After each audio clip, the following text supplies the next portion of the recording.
Hi everyone, welcome to episode 10 of my chess rating climb, where I track my improvement at chess.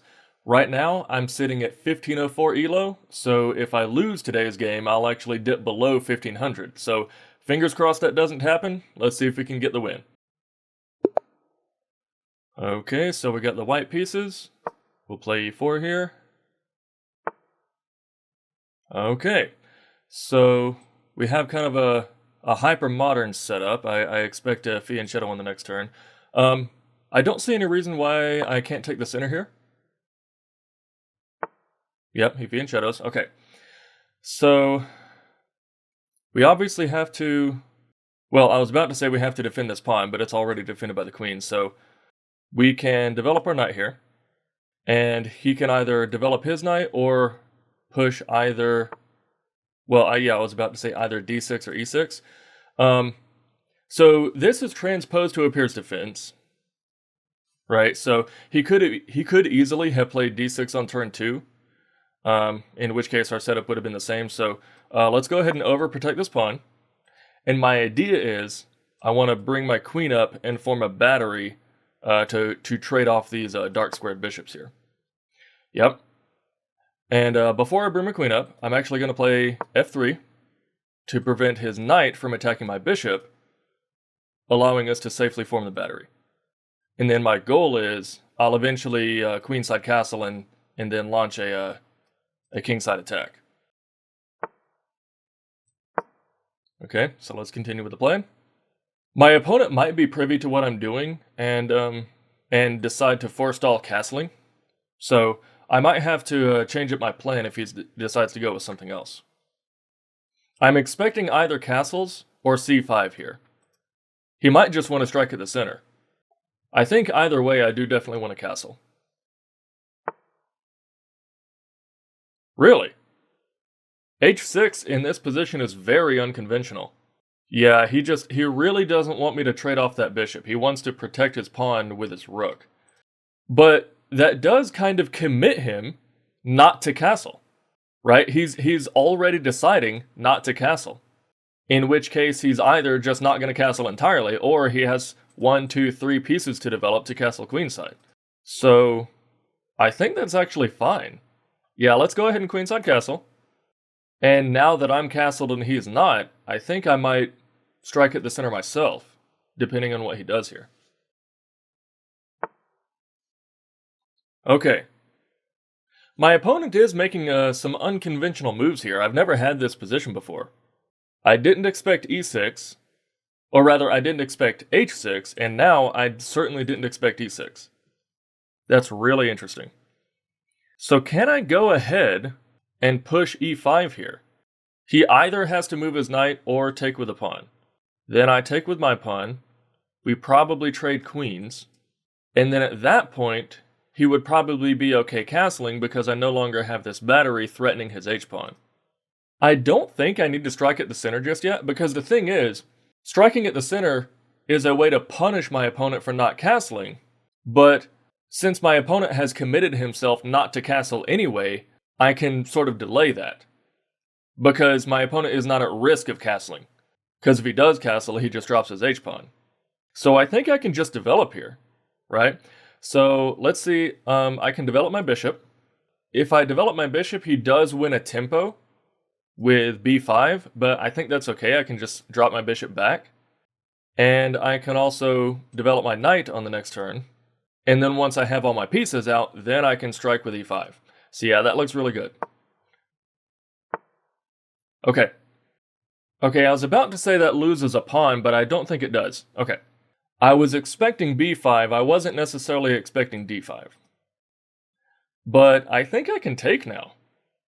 Okay, so if I take his pawn, let's see, this pawn is defended 1, 2, 3 times and attacked 1, 2, 3 times. Okay, so it is adequately defended. It does not lose a pawn.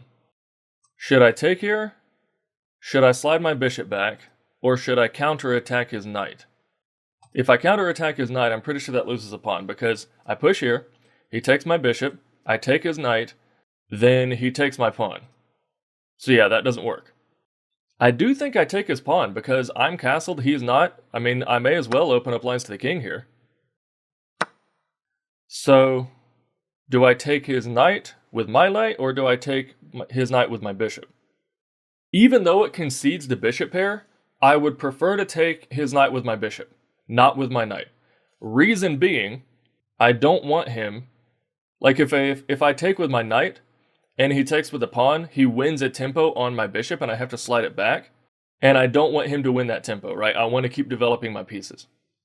And also, I do want to take his knight. I don't want to just leave it and continue developing, because if I leave this knight here, he's going to take my bishop and disrupt my battery. Like, I really want to keep this battery here, because that's restricting black's movement. So, let's snap off the knight. He's going to take back, obviously, with the pawn. He can't take back with the queen. And then from there, I just develop my knight, slide my rook over to the open file, and hopefully we can mount some sort of attack. Yep, okay. So actually, I was about to say I can develop this knight and then slide my rook over, but can I just slide my other rook over to e1, threatening this discovered check? Can I do that? How does he get out of that? Let's see. He could block with his bishop to get out of that discovery. Okay, if I slide my rook over and he blocks with his bishop, yeah, that is actually a really good way to get out of the potential discovery. So I think rook e1 is just kind of a wasted move. So yeah, let's go ahead and develop my knight. And if he trades his bishop for my knight, forcing me to take back with the g-pawn, I'm okay with that, because that would prevent him from doing, well, exactly what he just did, which is blocking this file here. However, I do think I can go ahead and slide my rook over to x-ray his king. He still can't castle, because it would drop his h-pawn, so he has to do something else to protect his h-pawn before he castles. Okay, yeah, so now there's no way I don't move my knight to threaten his bishop, right? There's no way. Yeah, I have to get rid of the pieces that are surrounding his king. Yeah, so let's go ahead and do that. Yeah, I don't think that's going to cut it. I mean, he's launching a queenside attack, but I think my attack is more devastating. Look, I'm castled and he's not. So surely there's a way to either launch an attack or at least win some material here.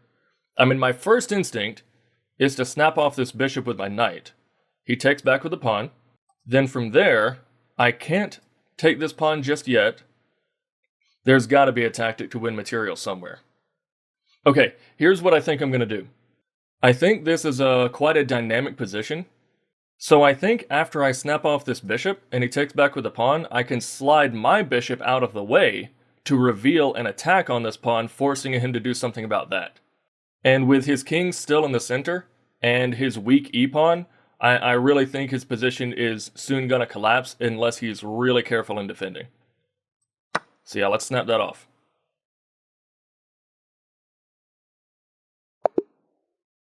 Okay, well, unfortunately my opponent disconnected.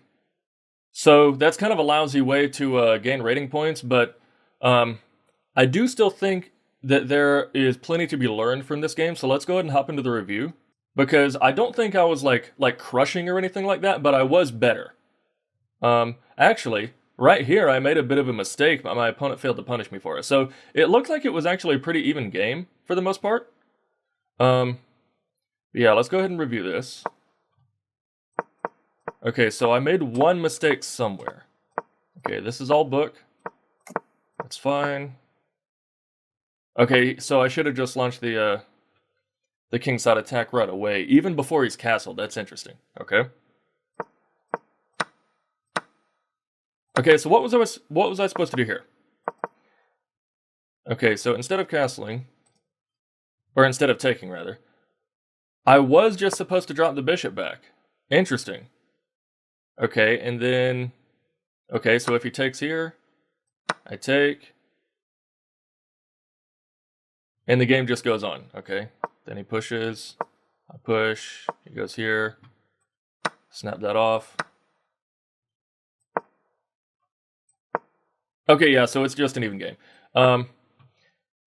So it looks like, yeah, material balance is even. Yeah, so the review calls it an inaccuracy, but it looks like it was just more of a positional thing. from a human perspective, I think taking the pawn there is fine. Okay.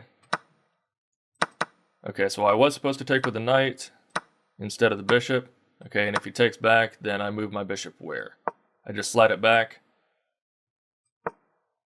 Okay, fair enough. All right, so where was my mistake though? That's what I want to know.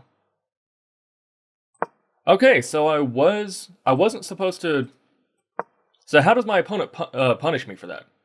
Let's see. Let's go to analysis. Okay, so they should have just taken my knight, and I guess the computer just evaluates these doubled pawns as being a weakness. Okay, so that's fair. It's only minus 0.5, so it's not like that's immediately losing or anything. But okay, so fair enough. The computer just evaluates these doubled pawns as a weakness. Okay, but the idea was I wanted to slide my rook over to e1 to pressure his king, and the best way to do that was to move my knight to h3. Okay. So that was a miss. He should have just captured my knight. And then, yeah, pressuring his like-squared bishop was the correct move. And unfortunately, that's where he disconnected. Okay. Oh, I see that. Okay. So actually, instead of capturing his bishop, I should have just slid my dark-squared bishop back to add more pressure to the bishop. Okay, yeah, I see that. So my plan was to capture this knight, and then once he captures back, then move my bishop out of the way. I should have just moved my bishop out of the way from the start, right? I guess I was just so hyperfixated on maintaining this battery that I had a little bit of tunnel vision. Okay, well, it is kind of lousy that my opponent abandoned, but we still won the game nonetheless, and I still learned something about this opening, so that's always a plus. So that's day 10 in the books, and I'll see you all tomorrow for day 11. Bye.